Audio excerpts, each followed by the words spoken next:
Hello friends, welcome to Kannan info Tamil. நம்ம இன்னைக்கு என்ன டாபிக் பார்க்க போறோம் அப்படின்னா, ரஷ்யா உக்ரைன்ல நடந்து கொண்டிருக்கும் யுத்தத்தை அடுத்த கட்டத்துக்கு எடுத்துட்டு போக ஆரம்பிச்சிட்டாங்க. இது நாள் வரைக்கும் ரஷ்யா தங்களோட க்ரூசர் மிசைல்களை பயன்படுத்தி உக்ரைன் மீது தாக்குதல் நடத்தி வந்தாங்க. இப்போ கடந்த 2 நாட்களா தொடர்ந்து ரஷ்யா ஹைப்பர்சானிக் மிசைல்களை பயன்படுத்தி உக்ரைன் ராணுவத்தின் முக்கியமான இலக்குகளை தாக்கி அழிக்கிறாங்க.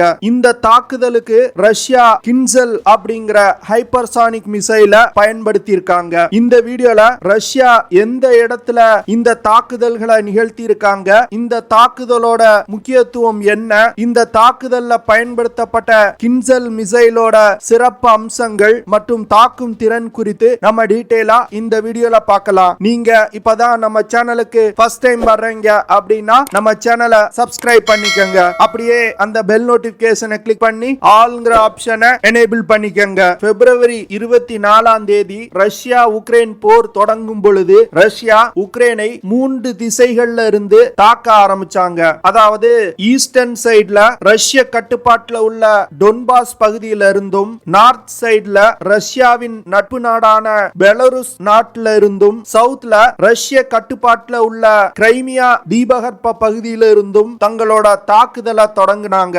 ரஷ்யாவால உக்ரைனோட மேற்கு எல்லையில மட்டும் தாக்குதல்களை நடத்த முடியல. இந்த சூழ்நிலையில உக்ரைன் தங்களோட ஆயுத கிடங்குகள், ஆர்மி பேஸ், ஏர் பேஸ் போன்றவற்றை உக்ரைனுடைய மேற்கு பகுதியில அதிகமா வச்சிருக்காங்க. இந்த பகுதிகளை தாக்குறதுக்காக தான் இப்ப ரஷ்யா தங்களோட ஹைப்பர்சானிக் ஆயுதத்தை கையில் எடுத்திருக்காங்க. மார்ச் 18ஆம் தேதி வெஸ்டர்ன் உக்ரைன் பகுதியில உள்ள இவானோ பிராங்கிவ் அப்படிங்கிற இடத்துல உள்ள உக்ரைன் ராணுவத்துக்கு சொந்தமான ஆயுத கிடங்கின் மீது ஹைப்பர்சானிக் மிசைல்களை ஏவி ரஷ்யா தாக்குதல் நடத்தி இருக்காங்க.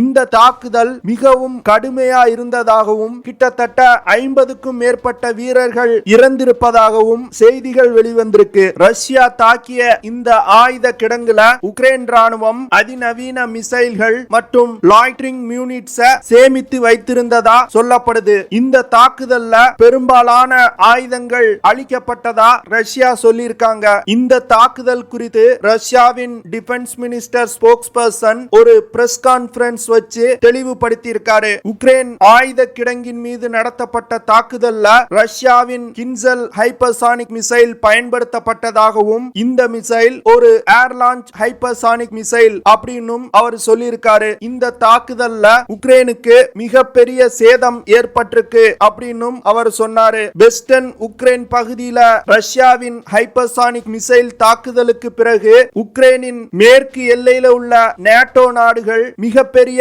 அச்சத்தில் இருப்பதா டிஃபென்ஸ் எக்ஸ்பர்ட்ஸ் சொல்றாங்க. ரஷ்யா இந்த தாக்குதல் மூலமா ஒரு விஷயத்தை தெளிவுபடுத்த விரும்புறாங்க. அதாவது இந்த போர்ல நீங்க தலையிட்டீங்க அப்படின்னா உங்கள் மீதும் எங்களோட ஹைப்பர்சானிக் மிசைல் பாயும் அப்படின்னு மறைமுகமா நேட்டோ நாடுகளுக்கு எச்சரிக்கை விடுத்திருக்காங்க. இதை தொடர்ந்து ரஷ்யா சனிக்கிழமை ஈஸ்டர்ன் உக்ரைன் பகுதியில் உள்ள துறைமுக நகரமான மாரியோபோல்ல இன்னொரு ஹைப்பர்சானிக் மிசைல் தாக்குதலை நடத்தியிருக்காங்க. இந்த தாக்குதல் உக்ரைன் ராணுவத்துக்கு சொந்தமான எரிபொருள் சேமிப்பு கிடங்கின் மீது நடத்தப்பட்டிருக்கு. இந்த தாக்குதலையும் ரஷ்யா கின்சல் ஹைப்பர்சானிக் மிசைலையே பயன்படுத்தி இருக்காங்க. இந்த தாக்குதலையும் உக்ரைனுக்கு மிகப்பெரிய சேதம் ஏற்பட்டிருக்கு அப்படின்னு சொல்றாங்க. யுத்தம் தொடங்கி கிட்டத்தட்ட 1 மாதங்கள் ஆக போகுது. இந்த 1 மாதம் நடந்த யுத்தத்துல ரஷ்யா நடத்திய தாக்குதல்களே இந்த 2 தாக்குதல்களும் தான் மிகப்பெரிய தாக்குதல் அப்படின்னு டிஃபென்ஸ் எக்ஸ்பர்ட்ஸ் சொல்றாங்க. ரஷ்யா தங்களோட தாக்குதலை மெல்ல மெல்ல அதிகப்படுத்துறதா டிஃபென்ஸ் எக்ஸ்பர்ட்ஸ் கருதுறாங்க. ஏன்னா யுத்தத்தோட தொடக்கத்துல பொதுமக்கள் சண்டை நடக்கக்கூடிய பகுதிகளில் இருந்ததனால ரஷ்யா தங்களோட முழு பலத்தை பிரயோகிக்காமல் குறைவான அளவிலே தாக்குதலை நடத்தியிருக்காங்க. இப்போ அனைத்து மக்களும் போர் நடக்கக்கூடிய பகுதியிலிருந்து வெளியேறினதும் ரஷ்யா தங்களோட அதிநவீன ஆயுதங்களை களமிறக்கி இருக்காங்க. ரஷ்யா கின்சல் அப்படிங்கிற ஏர் லான்ச் ஹைப்பர்சானிக் மிசைல பயன்படுத்தி இருக்காங்க. அதனால கண்டிப்பா ஒரு விமானத்தில் அந்த மிசைல்களை பொருத்தி எடுத்து சென்று தாக்குதல் நடத்தி இருக்காங்க. இந்த தாக்குதலுக்கு ரஷ்யா எந்த விமானங்களை பயன்படுத்தி இருக்காங்க அப்படிங்கிற விஷயத்தை வெளியிடவில்லை. ஆனா டிஃபென்ஸ் எக்ஸ்பர்ட்ஸ் என்ன சொல்றாங்க அப்படின்னா, ரஷ்யா MiG-31K அப்படி இல்லனா 5th generation fighter jet விமானமான Su-57 விமானங்களை பயன்படுத்தி இருக்கலாம் அப்படின்னு சொல்றாங்க. ரஷ்ய விமானப்படையில MiG-31K மற்றும் Su-57 விமானங்களால் மட்டுமே ஹைப்பர்சானிக் மிசைல்களை ஏவ முடியும். இந்த 2 விமானங்கள் தவிர ரஷ்யாவின் டியூபோலோ Tu-22 M3M அப்படிங்கிற ஸ்ட்ராட்டஜிக் பாமர் விமானங்கள்ல இருந்தும் ஹைப்பர்சானிக் மிசைல்களை லான்ச் செய்ய முடியும். ஆனா ரஷ்யா உக்ரைன் யுத்தத்துல இன்னும் தங்களோட ஸ்ட்ராட்டஜிக் பாமர் விமானங்களை பயன்படுத்தல. ரஷ்யாவின் கின்சல் மிசைல பத்தி நம்ம இப்ப டீடைலா பார்க்கலாம். கின்சல் அப்படின்னா கோடாரி அப்படின்னு அர்த்தம். இந்த மிசைல் ஒரு hypersonic aero ballistic air to surface missile. இந்த மிசைல்னால 2000 கிலோமீட்டர் தூரத்துல உள்ள இலக்குகளை மிக துல்லியமா தாக்க முடியும். இந்த மிசைல ரஷ்யன் ஏரோஸ்பேஸ் போர்ஸ் அப்படிங்கிற ரஷ்ய ராணுவத்தின் ஒரு அமைப்பு கையாள்றாங்க. இந்த மிசைல வடிவமைத்து தயாரிப்பது ரஷ்யன் டிஃபென்ஸ் மினிஸ்ட்ரி. இந்த மிசைல் முதல்ல 2017 வருடம் ரஷ்ய படையில் இணைக்கப்பட்டது. ரஷ்யாவின் கின்சல் மிசைல்ல 100 முதல் 500 கிலோடன் திறன் கொண்ட அணு ஆயுதங்களை சுமந்து சென்று தாக்குதல் நடத்த முடியும். இந்த மிசைல்ல 500 கிலோகிராம் எடை கொண்ட வெடிபொருட்களை சுமந்து சென்று தாக்குதல் நடத்த முடியும். இந்த ஹைப்பர்சானிக் மிசைல்ல சாதாரண கன்வென்ஷனல் வார்ஹெட்டுகளான ஹை எக்ஸ்ப்ளோசிவ் பிராக்மெண்ட் வார்ஹெட்டுகளையும் பயன்படுத்த முடியும். இந்த மிசைல்ல பயன்படுத்தக்கூடிய வார்ஹெட்டுகளை பார்க்கும்போது இந்த மிசைல்னால மிகப்பெரிய சேதத்தை ஏற்படுத்த முடியும் அப்படிங்கிறது தெளிவா தெரியுது.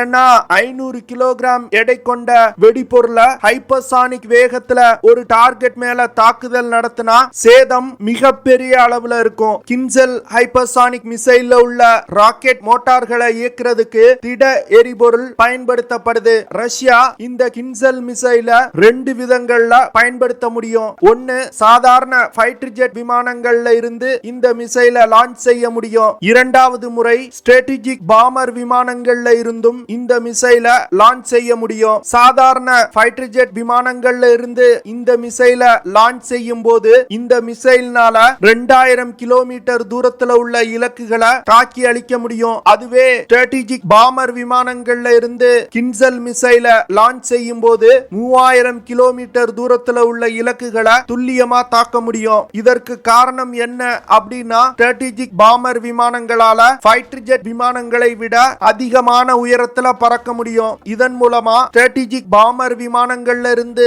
ஏவக்கூடிய கின்சல் மிசைலால அதிக தொலைவுல உள்ள இலக்குகளை தாக்க முடியும். இந்த கின்சல் ஹைப்பர்சானிக் மிசைல்னால 66000 அடி உயரத்துல பறந்து சென்று தாக்குதல் நடத்த முடியும். ரஷ்யாவின் இந்த கின்சல் மிசைல்னால மாக் 10 இருந்து மாக் 12 அப்படிங்கிற வேகத்துல இலக்கை சென்று தாக்கி அழிக்க முடியும். அதாவது ஒலியை விட 10 இருந்து 12 மடங்கு அதிகமான வேகத்துல இலக்கை சென்று தாக்க முடியும். இந்த வேகத்தை கிலோமீட்டர்ல பார்த்தோம் அப்படின்னா 12000 முதல் 14000 கிலோமீட்டர் வேகத்துல இலக்கை சென்று தாக்கும். இந்த மிசைல இலக்கை நோக்கி வழி நடத்துறதுக்கு இனிஷியல் நேவிகேஷன் சிஸ்டம் பயன்படுத்தப்படுது. இந்த இனிஷியல் நேவிகேஷன் சிஸ்டத்திலிருந்து வரக்கூடிய கோஆர்டினேட்ஸை ரஷ்யாவின் குளோனாஸ் அப்படிங்கிற சேட்டலைட் நேவிகேஷன் சிஸ்டம் கரெக்ட் செய்து இலக்கை மிகவும் துல்லியமா தாக்க வைக்குது. அது மட்டும் இல்லாம இந்த மிசைல்ல ரிமோட் கண்ட்ரோல் மற்றும் ஆப்டிகல் ஹோமிங் சிஸ்டம் பயன்படுத்தப்படுது. இது போன்ற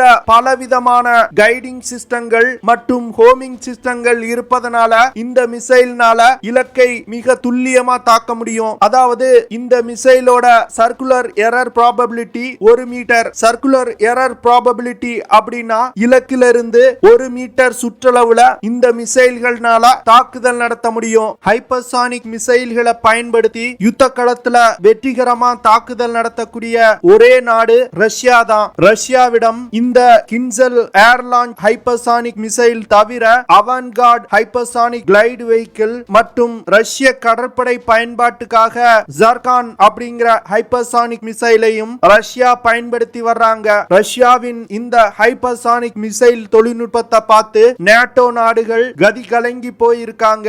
இந்த மிசைல்கள் அனைத்தும் திரு புட்டின் அவர்கள் ஆட்சிக்கு வந்த பிறகு டெவலப் செய்யப்பட்டது. ரஷ்யா இந்த கின்சல் ஹைப்பர்சானிக் மிசைல முதல்ல சிரியா யுத்தத்துல கெமுமு ஏர்பேஸ தாக்குறதுக்கு பயன்படுத்தி இருக்காங்க. இந்த தாக்குதலின் போதும் MiG-31K விமானங்களை பயன்படுத்தி கின்சல் கின்சல் மிசைல லான்ச் செஞ்சிருக்காங்க. ரஷ்யா இந்த கின்சல் மிசைல முக்கியமான விமான தளங்கள்ல பயன்படுத்தி வர்றதா டிஃபென்ஸ் எக்ஸ்பர்ட்ஸ் சொல்றாங்க. ரஷ்யாவிடம் இது போன்ற அதிநவீன ஹைப்பர்சானிக் தொழில்நுட்பங்கள் இருப்பதனாலதான் நேட்டோ நாடுகள் ரஷ்யாவிடம் மோதுவதற்கு யோசிக்கிறாங்க. இந்தியாவும் இது போன்ற ஹைப்பர்சானிக் தொழில்நுட்பத்தை ஃபியூச்சர்ல கண்டிப்பா டெவலப் செய்வாங்க அப்படின்னு நான் எதிர்பார்க்கிறேன். ஓகே ஃப்ரெண்ட்ஸ், நம்ம வீடியோவோட நிறைவு பகுதிக்கு வந்துட்டோம். இதெல்லாம் தான் நான் உங்ககிட்ட ஷேர் பண்ணணும் அப்படின்னு நினைச்ச விஷயங்கள். ஐ ஹோப் நான் ஷேர் பண்ண விஷயங்கள் உங்களுக்கு பிடிச்சிருக்கும் நினைக்கிறேன். அப்படி பிடிச்சிருந்துச்சுன்னா ஷேர் பண்ணுங்க, லைக் பண்ணுங்க, கமெண்ட் பண்ணுங்க, மறக்காம நம்ம சேனலுக்கு சப்ஸ்கிரைப் பண்ணுங்க. அப்படியே அந்த பெல் நோட்டிபிகேஷனை கிளிக் பண்ணி ஆல்ங்கிற ஆப்ஷனை எனேபிள் பண்ணிக்கங்க. See you in the next video. Jai Hind.